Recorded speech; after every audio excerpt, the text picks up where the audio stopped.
Bonjour à tous et à toutes, mon nom est Jody et je viens par le nom d'artiste Millie Joe. Donc je touche à plusieurs types d'art, que ce soit écriture, peinture, dessin et plusieurs autres. Et aujourd'hui j'ai décidé de commencer une petite série qui va s'intituler J'écris ma première histoire. En fait c'est pour donner des idées et donner un peu un squelette et une route aux personnes qui veulent créer leur première histoire et qui font un peu de recherche sur comment ça fonctionne pour avoir une bonne structure.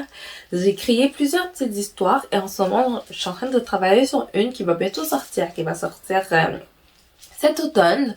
Donc, j'ai plusieurs conseils à partager, plusieurs choses que j'ai traversées avec ce livre. Alors, je vais partager tout ça avec vous. J'espère que vous allez trouver ça intéressant. Le premier épisode de la série se nomme Comment créer un personnage intéressant. J'espère que vous allez aimer. Donc, avant de commencer, je vous conseille de prendre un petit verre d'eau, une petite collation. Et puis, on va s'amuser ensemble. Écoutez bien.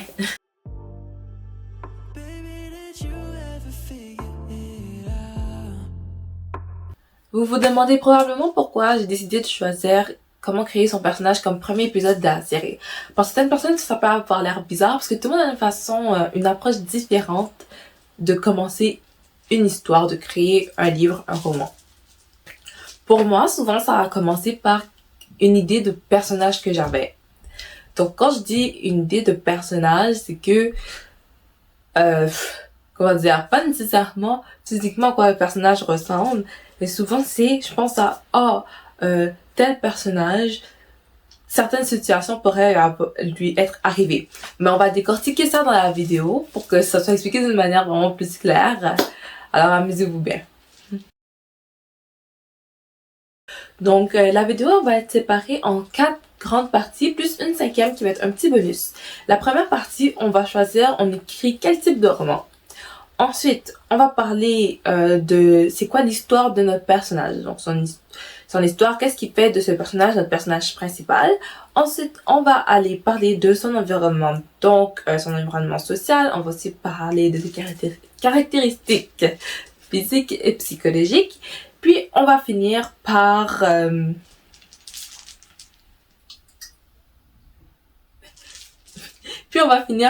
but de notre personnage. Et le petit bonus, vous allez savoir quand c'est là. Avant de commencer d'aller plus loin et d'aborder la première partie, juste au partager que je me donne un petit défi dans cette vidéo de pas trop gesticuler avec mes mains. C'est une habitude que j'ai, donc je vais essayer de pas le faire. Donc, regardez avec moi comment je vais m'y prendre. Commençons. Mais Jody, t'as dit aujourd'hui qu'on allait parler des personnages. Donc pourquoi on choisit le type de livre? Alors là, je pense que c'est une étape très importante. Parce que quand tu crées ton personnage, ses caractéristiques vont être différentes, tout dépendant de c'est quel genre de livre que tu écris. Donc, si tu es dans un univers fantastique, ça se peut que ton personnage a certains pouvoirs, certaines choses qu'il peut faire qu'un personnage qui est dans un monde réaliste ne peut pas faire. Ou un personnage qui est dans un univers policier, peut-être qu'à cause que c'est ton personnage principal, il y a certaines capacités qu'un personnage qui est dans un setting, désolé pour l'anglicisme, qui est dans un setting de écolier ne va pas avoir. Donc c'est vraiment une étape importante. Je pense que c'est la première étape, mais souvent ça vient avec le fait que t'as une idée.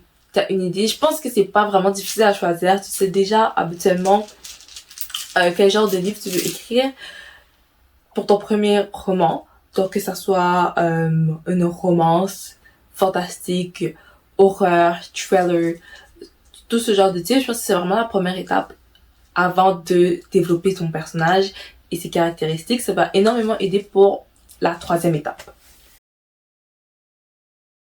Pour cette étape, quand je dis son histoire, je vais dire son histoire. Ce que je veux dire, c'est qu'est-ce qui est arrivé dans la vie de ton personnage ou qu'est-ce qui arrive dans sa vie qui fait que c'est ton personnage principal. Pourquoi ce personnage-là est le personnage qui mène ton histoire, le personnage qu'on va suivre du début jusqu'à la fin. Quelle tragédie lui est arrivée ou quelle tragédie va lui arriver, ce serait comme des choses à choisir, comme par exemple je parle ici vraiment d'expérience personnelle. J'ai écrit plusieurs petites histoires. Une de ces histoires-là, c'est une bande dessinée. Et quand j'ai commencé, il y a différentes façons d'avoir des idées. Des fois, c'est dans la vie de tous les jours que t'as des idées, que tu te promènes, t'as des idées qui viennent comme ça, et c'est bien. Mais je me souviens, cette journée-là, c'était pendant la pandémie. J'avais envie de commencer une histoire, je me suis assise là. Et la première idée qui m'est venue en tête, c'est mes deux personnages principaux. C'est une petite romance. Mes deux personnages principaux. Et je suis venue avec une tragédie qui leur est arrivée. Et de là, j'ai construit, en fait, le reste de l'histoire. Donc, cela dit, je dirais que chacune des étapes que je mentionne en ce moment pourrait tout être inversée. Donc, l'étape 1 pourrait être rendue à l'étape 2, l'étape 2 pourrait être l'étape 3. Tout le monde a un flot d'écriture différent, un flot d'idées différentes. Donc, ce que je suis en train d'expliquer, c'est pas une méthodologie qu'on ne peut pas modifier. Elle s'applique, tout le monde peut l'appliquer à sa manière. Je suis juste en train de tracer une ligne un peu pour que ce soit plus facile quand on commence. Bon, on est déjà rendu à l'étape 3. C'est pas vraiment long. Donc, l'étape 3 qui est une de mes étapes préférées. Donc, les caractéristiques physiques et psychologiques du personnage. Alors, comme j'ai mentionné dans l'étape 1, c'est en choisissant le type d'univers dans lequel tu t'installes, c'est plus facile aussi de savoir quelles caractéristiques psychologiques va avoir ton personnage. Par exemple, il faut pas que ça soit trop carré, je te dirais. Qu'est-ce que je veux dire par là? C'est que c'est pas parce que tu fais un roman policier que nécessairement ton personnage principal est super affûté. Il peut l'être, c'est des traits qu'il peut avoir. Comme, tu sais, il peut être très intelligent, très facile à résoudre. Ça peut être très facile pour ce personnage de résoudre des problèmes et ce type de caractéristiques. Cependant, je pense que qu'est-ce qu'il faut vraiment pas oublier dans ces cas-là, c'est de rendre le personnage humain et pas juste stéréotypé. Ne pas juste stéréotyper les personnages. Je pense que c'est très important parce que quand tes personnages sont trop stéréotypés, ça les rend pas vivants. Pour les rendre vivants, le petit conseil que je donnerais, c'est un peu de les mettre ton personnage un peu à ta place ou à ta génération, tout dépendant de à quel âge a ton personnage. Mais essaye de lui donner des passe-temps, des passions, des choses que le personnage aime ou n'aime pas, que certains de tes lecteurs vont pouvoir, désolé encore pour l'anglicisme, relate to. Genre, quand ils vont lire, ils vont faire « Oh, moi aussi, c'est comme ça ». Et cela va donner vraiment une base plus humaine à ton personnage. Ensuite, pour qu'est-ce qui est de caractéristiques physiques, c'est quand même, tu sais, dans ton livre, ça va être important de décrire à quoi ressemble ton personnage. Par exemple, on veut pas le faire d'une manière trop...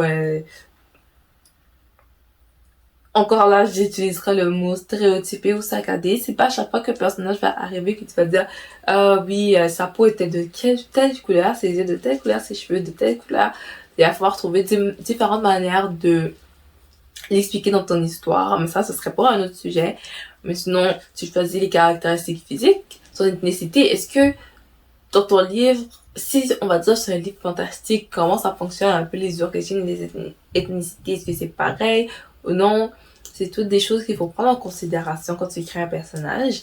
Ce que je trouve qui aide beaucoup à cette étape-là, c'est vraiment pas une obligation. Moi, je l'ai pas faite pour toutes mes histoires. Je l'ai faite pour l'histoire que j'écris en ce moment, Le pouvoir de Nisby. Mon livre que j'écris en ce moment qui va bientôt sortir. C'est créer des tableaux Pinterest. J'ai remarqué vraiment que ça fait une grande différence un peu dans l'humanité de ton personnage et de ta perception de ton personnage.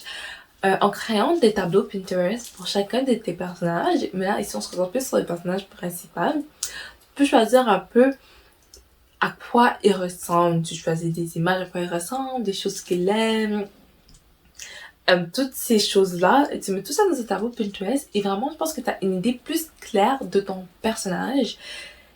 Tu le vois mieux et c'est encore plus facile pour toi de l'écrire parce que tu as une compréhension plus profonde du personnage. Pour moi, c'est comme ça que ça m'a aidé. La quatrième étape, je pense que c'est une des étapes les plus importantes et que c'est vraiment quelque chose à choisir dès le début parce que c'est quelque chose qui est très important pour le personnage, mais très important pour ton histoire en tant que telle. Donc, comme vous avez vu dans le titre, c'est son but. Un personnage, son but, quand il n'y a pas de but, je pense que ça rend l'histoire vraiment pas intéressante. Je ne dirai pas de titre ici, mais j'ai lu quelques histoires ou regardé quelques émissions et des fois quand c'est difficile de choisir, de comprendre ou voir c'est quoi le but du personnage, je pense que ça enlève beaucoup à l'émission.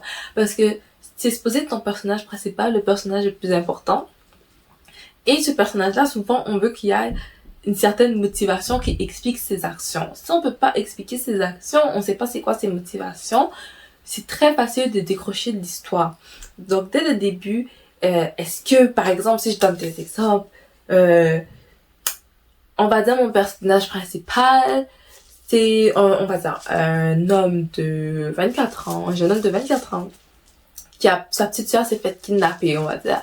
Et là, son but, c'est de retrouver sa petite sœur. Et souvent, si le personnage a un but initial, et ce but est résolu, mais emmène d'autres problèmes, qui va développer d'autres buts au cours que ça avance. Mais je pense que c'est très important au moins d'avoir un but initial au début de ton histoire pour ton personnage. C'est vraiment une étape qui va faire la différence, qui va faire une grande différence sur est-ce que tes lecteurs ils vont accrocher ou décrocher de ton histoire. Maintenant, on est rendu au petit bonus, à la 5e étape. Ça, c'est vraiment, c'est aucunement obligatoire. C'est juste ici, si t'aimes un peu dessiner, c'est ce que je propose. Si t'aimes un peu dessiner, de dessiner, en fait, tu te fais un petit croquis de ton personnage, de tes personnages. Moi, ça a beaucoup aidé. C'est vraiment quelque chose que j'aime faire. Chacun des personnages dans mon livre sont dessinés. Je fais des petits croquis. Et ça, c'est vraiment si t'aimes dessiner. Donc, c'est quelque chose que je propose. Ça t'aide aussi encore un peu comme dans l'étape de Pinterest. Ça t'aide à avoir une plus grande vue de comment tu imagines ton personnage. C'est comme tu crées qu'est-ce que tu as imaginé, mais à la main. Fait que ça, c'est vraiment pour ceux qui aiment dessiner. C'est ce que je propose. C'était le petit bonus. Mais c'est vraiment pas obligatoire. Donc voilà, c'est la fin de la vidéo. J'espère que ça vous a aidé, que vous allez pouvoir aller écrire votre personnage principal ou même des personnages secondaires avec cette vidéo. Donc n'hésitez pas d'écrire si ça vous a aidé ou si vous avez certains conseils pour une prochaine vidéo ou certaines demandes sur qu'est-ce que vous aimeriez savoir. Alors, on se voit la prochaine pour le deuxième épisode. Au revoir. Baby,